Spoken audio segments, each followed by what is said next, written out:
Si mund ta fshish ti? Konsidero pushtim. Ky është një Si e sheh pra vendosin e perandorisë osmane në Shqipëri? Jo, nuk e shoh pushtim, sepse to perandorit në përgjithësi zgjeroheshin me një lloj dakordësimi. Në momentin që ti ke një superioritet për sa i përket rregullave morale, etike etj, domethënë ke një qeverisje të një nivel, madje perandorinë otomane ka qenë një moment, Altin, unë nuk jam historian, por jam i apasionuar, ka qenë një moment që vetë perëndimi në momentet kur perandoria otomane mori një lullëzim në botë e përsëritur jashtëzakonshme, vetë perëndimi në shekullin e 16 veçanërisht, mbas shekullit 16 i 17, para se të fillonte revolucioni fort industrial, në ato momente perëndimi po fillonte ta shifte Stambollin si pikë referimi që të bënte të njëjtën gjë të ngjashme. Thoshte që sa të merremi me copë, me feudalizme, me kështu tjerë, nuk është më mirë të bëjmë ja ku e kemi, se po qeverisje në mënyrë shembullore në atë kohë. Ti e shumëzon tani me zero historinë e 500 vjetëve dhe çfarë bën? Në një ditë të bukur, në kongresin e manastirit, na i nxirr gjithë shqiptarët analfabet. Kur u bë alfabeti gjuhës shqipe, ekziston një ditë kur shqiptarët ishin 100% analfabet, ditën që u bën gërmat latine, sepse si kuptonte asnjë. Ai është analfabetizmi 100%. Ti po mdel mua sikur po bie shqipen. Gjuhën shqipe e kanë shqiptarët. Do ta shkruajnë, ta bëjnë, ta zhvillojnë të tjerë, ato simbolet e shtetit, por nuk mund të bësh analfabet ti për një ditë tani që këta të kenë vështirësinë për zyrën, për gjëra të tjera. Gjë që kjo mund të shkëlqejë në mënyrë më graduale. E kupton? Nuk mundet një popull i tërë zvendësohet me 5 shkrimtar dhe zvendësojnë këta kulturën e një populli që është e përditshme me lutjet nga Zoti, me filozofinë. Gjithë këto probleme që sapo thatë. Kjo ka krijuar probleme valla. Gjithë këto probleme që sapo thatë, këto të fundit, a janë sot në librat që në përshkollat? Si janë fare, se po su trajtu kjo ti. Kjo është gjëja kryesore Altin. Nuk është tu për të thënë. Ku janë këto? Ku i merrni ju këto? Ku i keni ndërtuar gjithë këtë do të thonë që janë shumë vite, por normalisht ekzistojnë libra. Ku janë bazat e këtyre? Altin, ekzistojnë libra, po të kërkosh sot në internet. Mjafton Google. Është burim informacioni sigur.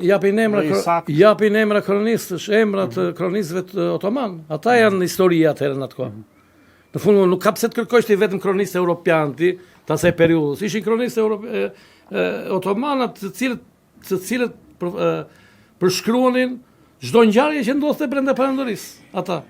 Si se merr fare për bazë ti këtë pjesë, po merr për bazë çka ka shkruar Bajroni apo kujtore apo një gjë tjetër. Domethënë merr pjesë vetëm të disa murgëve të këtyre të franceskanëve. Dhe ata kanë bërë historinë, po domethënë ti që ta ndërtosh historinë do t'i marrësh gjithë parasysh dhe sidomos arsyetimi logjik është kryesor. Që ti të kuptosh se si ky popull ka pësuar transformimet natyrale, e kupton? Se njeriu transformohet, populli transformohet. Po i ka pësuar në mënyrë natyrale, ti atë transformim natyral, nuk mund t'ja presish për një ditë, se shumë 5 libra ti, dhe thua, kjo është shqiptaria. Sepse shqiptaria është ajo që i shkatërroi në fund, ajo po na shkatërron. Sepse më thuaj ti ku ekziston në vend botës fjala italianitet, fjala francezitet, spanjollitet e gjermanitet. Ja dhe këto tani njerëzit thonë, feshi shqiptaria dhe ju duket kështu çfarë. Po është një gjë bosh më ti. Domethënë atëherë ti, sepse ne duhet merremi vesh bashkë. Altin. Dhe thonë këta, ajo që na bashkon është shqiptaria.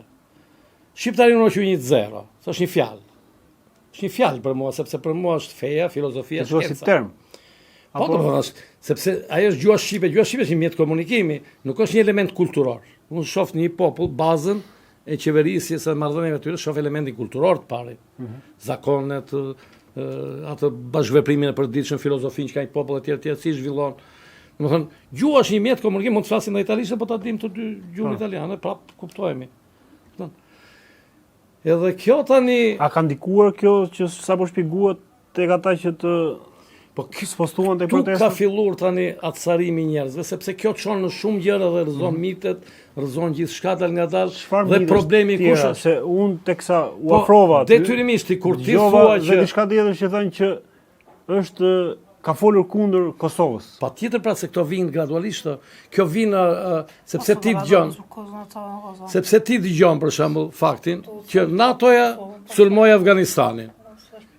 Aty tani sulmoi e quajnë okupatorë etj. Tani NATO-ja sulmoi Kosovën. Çfarë ke folur kundër Kosovës? Dy janë qëndrimet që unë kam bajtur për Kosovën.